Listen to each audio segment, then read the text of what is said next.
Hello friends, welcome to my YouTube channel. इस वीडियो में हम बात करेंगे इंडियन ज्योग्राफी में इंडिया की ज्योग्राफिकल पोजीशन के बारे में और इसके कई सारे फैक्ट्स के बारे में। ये चैप्टर एग्जाम के पॉइंट ऑफ व्यू से बहुत इंपॉर्टेंट है और इससे कई क्वेश्चन एग्जाम में पूछे भी जाते हैं। इसमें मैं आपको बेसिक से फुल डिटेल में मैप की हेल्प से समझाऊंगा। ये चैप्टर मैं कई पार्ट्स में कंप्लीट करूँगा। इसके बाद हम लोग इंपॉर्टेंट क्वेश्चन की एक टेस्ट सीरीज़ को भी देखेंगे। तो चलिए देखते हैं। पर इसके पहले एक रिक्वेस्ट, अगर आप मेरे चैनल पर नए हैं तो इस चैनल को सब्सक्राइब कर लें और बेल आइकन को भी प्रेस कर लें, जिससे आपको लेटेस्ट वीडियो नोटिफिकेशन मिल सके।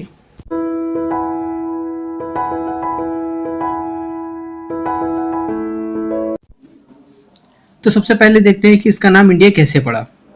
हम सब जानते हैं कि हमारा भारत एक महान देश है। इसकी सभ्यता और संस्कृति बहुत पुरानी है। पहले इसे आर्यावर्त बोला जाता था क्योंकि यहाँ पे आर्य लोग रहते थे। ये लोग सिंधु नदी के आसपास रहते थे और जब पर्शियन मतलब ईरानी लोग भारत आए तो वो सिंधु नदी के ही से ही आए थे। वे सब सा को हा बोलते थे। इसी तरह वह सिंधु नदी को हिंदू नदी बोलने लगे और वो इसका प्रयोग वहाँ के लोगों के लिए भी करने लगे और इसी आधार पर इसका नाम हिंदुस्तान पड़ा। हिंदू और बौद्ध ग्रंथों में इसे जम्बूद्वीप भी कहा जाता है। इंडिया शब्द ग्रीक भाषा के इंडस से मिलकर बना है। अब बात कर लेते हैं वर्ल्ड मैप में इंडिया की पोजीशन की। इंडिया एशिया महाद्वीप की एक बड़ी कंट्री है और संसार में है कितने महाद्वीप? 7, जैसा कि इसमें दिख रहा है। हम सबसे बड़े से शुरू करते हैं। तो सबसे पहले एशिया, फिर अफ्रीका, फिर नॉर्थ अमेरिका मतलब उत्तरी अमेरिका, फिर दक्षिणी अमेरिका, अंटार्कटिका, यूरोप और फिर सबसे छोटा ऑस्ट्रेलिया। ग्लोब पर कुछ काल्पनिक रेखाएं खींची गई हैं, जैसा कि इसमें दिख रहा है, क्षैतिज रेखाएं और ऊर्ध्वाधर रेखाएं। क्षैतिज रेखाओं को अक्षांश रेखाएं इंग्लिश में लैटिट्यूड और ऊर्ध्वाधर रेखाओं को देशांतर रेखाएं इंग्लिश में लॉन्गिट्यूड कहते हैं। अब ये रेखाएं खींची क्यों गई हैं, इसको देख लेते हैं। ये रेखाएं किसी भी स्थान की लोकेशन मतलब स्थिति बताने के लिए खींची जाती हैं और देशांतर रेखाओं के द्वारा समय भी ज्ञात किया जाता है। और वो कैसे ज्ञात किया जाता है वो मैं आपको आगे बताऊंगा। ये जो बीच में क्षैतिज रेखा दिख रही है, इसको 0 डिग्री अक्षांश रेखा या भूमध्य रेखा या विषुवत रेखा कहते हैं। इंग्लिश में इक्वेटर कहते हैं। यह इसको 2 पार्ट में डिवाइड करती है। ऊपर वाले को उत्तरी गोलार्ध मतलब नॉर्थ हेमिस्फेयर और नीचे वाले को दक्षिणी गोलार्ध मतलब साउथ हेमिस्फेयर कहते हैं। इंडिया नॉर्थ ईस्ट हेमिस्फेयर में स्थित है मतलब उत्तरी पूर्वी गोलार्ध। अब 0 डिग्री अक्षांश मतलब भूमध्य रेखा के ऊपर 1 डिग्री उत्तरी अक्षांश, फिर 2 डिग्री उत्तरी अक्षांश, इसी तरह करके 90 डिग्री उत्तरी अक्षांश तक होता है। 90 डिग्री उत्तरी अक्षांश को नॉर्थ पोल कहते हैं मतलब उत्तरी ध्रुव। और इसी तरह दक्षिण में 90 डिग्री दक्षिणी अक्षांश को दक्षिणी ध्रुव कहते हैं। इसी तरह बीच में ये ऊर्ध्वाधर रेखा दिख रही है, ये 0 डिग्री देशांतर रेखा कहलाती है। इसके पूर्व में 1 डिग्री देशांतर रेखा तथा पश्चिम में 1 डिग्री देशांतर रेखा इस तरह चलती है। इनकी संख्या 360 है और अक्षांशों की संख्या 181 है। जैसा कि मैंने बताया था, बीच में 0 डिग्री, उसके ऊपर 90 डिग्री तथा उसके नीचे 90 डिग्री। यह क्वेश्चन पूछा भी जा सकता है कि कितनी अक्षांश और कितनी देशांतर रेखाएं हैं। अब जिस जगह एक अक्षांश और एक देशांतर मिलती है वह उस जगह की लोकेशन होती है। जैसा कि आप इस पिक में देख सकते हैं कि दिल्ली की लोकेशन दी गई है लैटिट्यूड 28.644800 और लॉन्गिट्यूड 77.216721। आप गूगल मैप पर देखते होंगे, उसमें किसी भी जगह की लोकेशन देखना, आपको लैटिट्यूड और लॉन्गिट्यूड देखने को मिलेगी। अब देखते हैं कि समय का निर्धारण कैसे करते हैं। ये जो बीच में 0 डिग्री देशांतर रेखा है, इसको जीएमटी कहते हैं मतलब ग्रीनविच मीन टाइम, और इससे ही समय का निर्धारण करते हैं। यह लाइन लंदन से होती हुई जाती है और इससे अब समय का निर्धारण करते कैसे हैं ये देख लेते हैं। जैसा कि हम लोगों को पता है, हमारी पृथ्वी 360 डिग्री घूमने में कितना टाइम लेती है? 24 घंटा। तो 1 डिग्री घूमने में कितना टाइम लेगी? 4 मिनट। और इस तरह हर एक डिग्री से 4-4 मिनट बढ़ता जाता है। इंडिया में समय जीएमटी से 5.5 घंटा ज़्यादा है। वो कैसे है वह मैं आपको आगे बताऊंगा। चलिए अब इंडिया के मैप में देख लेते हैं। तो इसका शेप है चतुष्कोणीय, मतलब इसके 4 कोने हैं, मतलब ये दिख रहे हैं। और इसका क्षेत्रफल है 32,87,263 वर्ग किलोमीटर। और उत्तर से दक्षिण की लंबाई इसकी है 3,214 किलोमीटर। इसी तरह पूर्व से पश्चिम की लंबाई इसकी है 2,933 किलोमीटर। तो चलिए अब इसके विस्तार के बारे में देख लेते हैं।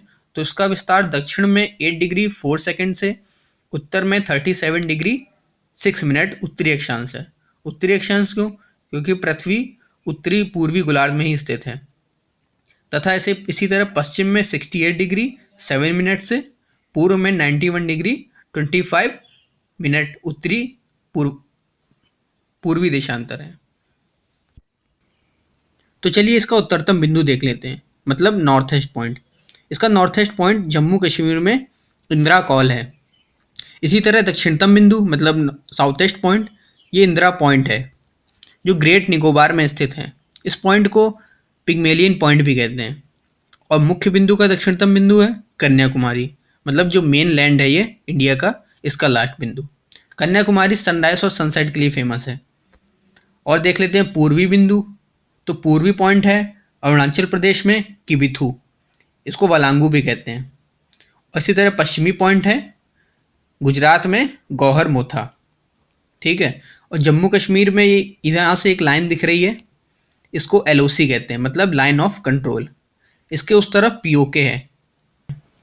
और इधर एक लाइन दिख रही है, इसको एलएसी कहते हैं, मतलब लाइन ऑफ एक्चुअल कंट्रोल। इसका ये वाला जो पार्ट है ये अक्साई चीन कहलाता है, जो कि ये चाइना के अंडर में है। और इसके दूसरी तरफ मतलब ये वाला पार्ट ये लद्दाख में आता है। पूर्व में 7 राज्यों को 7 सिस्टर्स कहते हैं, जैसा कि ये दिख रहा है। आपको इनके नाम याद रखना है और ये याद रखना है कि कौन सा राज्य मतलब कहाँ पर है। तो चलिए इसको देखते हैं। तो असम से शुरू करते हैं। तो इधर असम में, और इधर असम, इधर अरुणाचल प्रदेश, नागालैंड, मणिपुर, मिजोरम, त्रिपुरा, मेघालय और इधर सिक्किम। आपको ये याद रखना है कि मतलब कौन कहाँ पर है। तो चलिए मैप से हम लोग देख चुके हैं, अब थोड़ा थ्योरी देख लेते हैं। तो भारत एक विशाल देश है। इसकी विशालता के कारण ही से उपमहाद्वीप की संख्या दी जाती है। यह विश्व का एकमात्र ऐसा देश है जिसका नाम उपमहाद्वीप से जुड़ा है। तो उपमहाद्वीप होता क्या है इसे देख लेते हैं, पर उसके पहले हम लोग द्वीप, महाद्वीप और प्रायद्वीप क्या होता है इसको देखते हैं। तो द्वीप स्थलखंड का एक ऐसा भाग होता है जो चारों ओर से जल से घिरा होता है। आकार में द्वीप छोटे भी हो सकते हैं और बड़े भी हो सकते हैं। इसका आकार कुछ वर्ग मीटर से हजारों वर्ग किलोमीटर तक हो सकता है। अब देखते हैं महाद्वीप। तो महाद्वीप समुद्र से कटे स्थलखंड होते हैं जो बड़े बड़े भाग होते हैं। आसान भाषा में इसको कहें तो द्वीप का बड़ा भाग भी कह सकते हैं। अब देखते हैं प्रायद्वीप। तो प्रायद्वीप वह स्थलखंड होता है जो 3 ओर जल से घिरा होता है, मतलब 3 तरफ जल और 1 तरफ स्थल। अब इसके बाद देखते हैं उपमहाद्वीप। तो उपमहाद्वीप महाद्वीप का एक वो भाग होता है जो किसी भौतिक संरचना के द्वारा अलग होता है। भारत उपमहाद्वीप एशिया महाद्वीप से हिमालय पर्वत के द्वारा अलग है। आगे देखते हैं। इसकी आकृति चतुष्कोणीय है, मतलब 4 कोने हैं। ये मैं आपको बता चुका हूं। अक्षांश की दृष्टि से भारत उत्तरी गोलार्ध का देश है तथा देशांतर की दृष्टि से पूर्वी गोलार्ध के बीच में है। जैसा मैंने पहले बताया था, भारत उत्तरी पूर्वी गोलार्ध में स्थित है। तो चलिए आगे देखते हैं। इसका विस्तार दक्षिण में 8 डिग्री 4 मिनट से, उत्तर में 37 डिग्री 6 मिनट उत्तरी अक्षांश है, तथा पश्चिम में 68 डिग्री 7 मिनट से, पूर्व में 97 डिग्री 25 मिनट पूर्वी देशांतर है। ये मैं आपको बता चुका हूँ। 82.5 डिग्री पूर्वी देशांतर रेखा को भारत की मानक समय रेखा कहते हैं। ये प्रयागराज में स्थान है नैनी, यहाँ से होती हुई जाती है। ये भारत के 5 राज्यों उत्तर प्रदेश, मध्य प्रदेश, छत्तीसगढ़, उड़ीसा और आंध्र प्रदेश से गुजरती है। तो देखिए, हर एक डिग्री देशांतर बढ़ने पर 4-4 मिनट बढ़ता जाता है। तो हर देशांतर में वहाँ का लोकल समय भी अलग अलग हो जाता है और पूरे देश में हर जगह अलग अलग टाइम हो जाता। इसी से बचने के लिए प्रत्येक देश एक बीच का देशांतर और समय जोन निर्धारित करता है। भारत में यह 82.5 डिग्री पूर्वी देशांतर है। भारत का टाइम जोन IST है, मतलब इंडियन स्टैंडर्ड टाइम, जो GMT से 5.5 घंटे ज़्यादा है। ये लाइन इस तरह जाती है: उत्तर प्रदेश, मध्य प्रदेश, छत्तीसगढ़, उड़ीसा और आंध्र प्रदेश। गुजरात और अरुणाचल प्रदेश के बीच एक्चुअल टाइम डिफरेंस 2 घंटे का है। वो कैसे होता है इसको देखते हैं। इनके बीच जो देशांतर का डिफरेंस होता है वो होता है लगभग 30 डिग्री, और 30 डिग्री के हिसाब से इनके बीच टाइम डिफरेंस 2 घंटे का हो जाता है। 23.5 डिग्री उत्तरी अक्षांश को कर्क रेखा कहते हैं। ये भारत के बीच से होकर गुजरती है इस तरह से। ये भारत के 8 राज्यों से होकर गुजरती है: गुजरात, राजस्थान, मध्य प्रदेश, छत्तीसगढ़, झारखंड, पश्चिम बंगाल, त्रिपुरा और मिजोरम। आपको ये 8 राज्य याद रखने हैं, एग्जाम में पूछे जाते हैं। तो आगे देखते हैं। क्षेत्रफल 32,87,263 वर्ग किलोमीटर। ये मैं पहले आपको बता चुका हूँ। क्षेत्रफल की दृष्टि से भारत विश्व का 7वां बड़ा देश है और विश्व के क्षेत्रफल का 2.42% है। अब देख लेते हैं कि जो भारत से बड़े 6 देश हैं वो कौन से हैं। तो सबसे पहले है रूस, जो दुनिया का सबसे बड़ा देश है। फिर कनाडा, फिर चीन, फिर अमेरिका, फिर ब्राज़ील और फिर उसके बाद ऑस्ट्रेलिया। उत्तर से दक्षिण की लंबाई है 3,214 किलोमीटर और पूर्व से पश्चिम की लंबाई है 2,933 किलोमीटर। ये दोनों मैं पहले आपको बता चुका हूँ। चलिए अब देख लेते हैं भारत की जो सीमाएं हैं उनकी लंबाई कितनी है।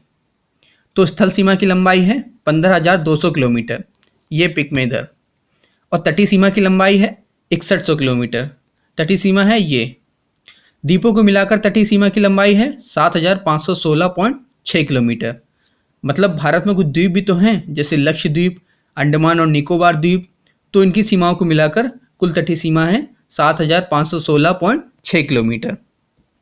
तो इस प्रकार भारत की कुल सीमा है 15,200 किलोमीटर स्थलीय सीमा प्लस 7,516.6 किलोमीटर तटीय सीमा, टोटल है 22,716.6 किलोमीटर। तो चलिए आगे देखते हैं। प्रमुख अंतर्राष्ट्रीय सीमा रेखाएं, मतलब दो देशों के बीच कुछ काल्पनिक रेखाएं खींची गई हैं, जैसे भारत और चीन के बीच में मैकमोहन रेखा। यह रेखा केवल अरुणाचल प्रदेश की सीमा में खींची गई है यहाँ पर। इसके बाद भारत पाकिस्तान के बीच में रेडक्लिफ रेखा, यह भारत और पाकिस्तान के बीच खींची गई है। इसके बाद भारत और अफगानिस्तान के बीच डूरन रेखा। यह रेखा जब भारत आज़ाद हुआ था उसके पहले भारत और अफगानिस्तान के बीच थी। अब यह रेखा पाकिस्तान और अफगानिस्तान के बीच में है। इसके बाद भारत बांग्लादेश के बीच में जो लाइन है उसको जीरो लाइन कहते हैं। नेपाल, म्यांमार और भूटान के बीच में कोई स्पेशल लाइन नहीं है, बस नेचुरल बाउंड्री है। अब आगे देखते हैं। भारत का पड़ोसी देशों के साथ सीमा विस्तार, मतलब कौन सा देश भारत के साथ कितनी सीमा शेयर करता है। तो सबसे ज़्यादा लंबी सीमा शेयर करने वाला देश है बांग्लादेश। ये भारत के साथ 4,096.7 किलोमीटर लंबी सीमा शेयर करता है।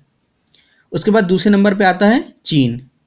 ये भारत के साथ 3,488 किलोमीटर सीमा शेयर करता है। मैप में देख लेते हैं। ये यहाँ से यहाँ तक, फिर इसके बाद ये पार्ट, फिर ये अरुणाचल प्रदेश का पार्ट। इसके बाद आता है पाकिस्तान। ये भारत के साथ 3,323 किलोमीटर लंबी सीमा शेयर करता है। फिर इसके बाद है नेपाल, इसकी सीमा है 1,751 किलोमीटर। फिर म्यांमार, इसकी सीमा है 1,643 किलोमीटर। फिर भूटान, ये 699 किलोमीटर लंबी सीमा शेयर करता है। फिर सबसे छोटी सीमा शेयर करता है अफगानिस्तान, इसकी सीमा है 106 किलोमीटर, ये यहाँ पर। तो इस वीडियो में बस इतना ही। आपको ये वीडियो हेल्पफुल लगा हो तो इस वीडियो को लाइक करें और शेयर करें।